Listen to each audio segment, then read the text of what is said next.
out of Minnesota. Also had rising second-year talent Jordan Addison, as we kind of alluded to in the intro. First get carted off the field, and then as we found out later from head coach Kevin O'Connell, it does not appear to be overly serious. Connell specifically said, I think he's going to be okay. So, Dwain, hurt, not injured, the Jordan Addison story. Yeah. I mean, Addison last year, while like it was tough for him to earn targets when Justin Jefferson was on the field, you can't deny the big plays that he made. I mean, the guy is a really good route runner. He gets over the top of DBs pretty consistently. Size, he's a little bit smaller, but man, like his separation skills are really strong. Like I could see this guy in a few years being someone, especially like if he ended up where he wasn't playing with Justin Jefferson.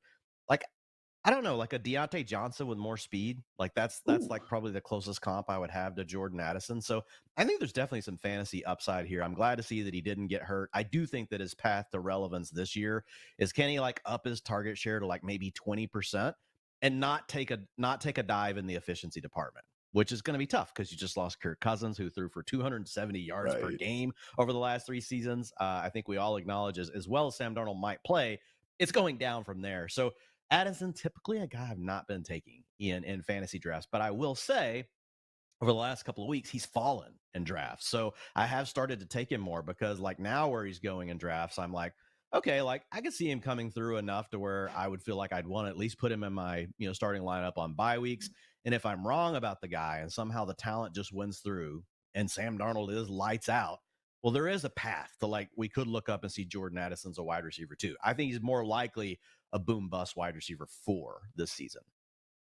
You mentioned the route running chops. I mean, some of the double moves he put on tape last year, absolutely beautiful to watch out there. So as we shouted him out before on the show, Dr. Deepak Chona does great work at SportMD Analysis for you Twitter followers out there. But yeah, his report on Addison is that report suggests low concern. Data favors a week 1 return at around 100%. Wide receivers carry mildly elevated re-injury risk the first 3 weeks back. So Dwain, again, I don't mind people drafting, again, closer tiebreakers around this spot. Guys like Jameson Williams, Christian Watson, Cortland Sutton. You just want to take the healthier wide receiver, that's fine. But are you making any immediate changes to Addison's ranking based on this injury? No. And I just kind of held yesterday after the Tyrone Tracy stuff that we went through with the Aircast. I was like, I'm not going to change this yet. And it was the middle of the day. Like if I thought you guys were, going to be drafting, in the next hour, might have moved him down a few spots. But yeah, all the guys you just named, like, I think I'm still taking Addison over JMO. I think Addison's at least proved it, but I would take Christian Watson, so I think you still got the right range there. I'm not moving him right now. Certainly have guys like Roma Dunze, Brian Thomas, Lab McConkey, Xavier Worthy, all those first-round rookies still going well ahead of Addison. So get better soon, Jordan, and whatever is going on in Minnesota, guys, please maybe send a couple extra prayers to those injury gods out there because not going too smooth right now. So those are the two big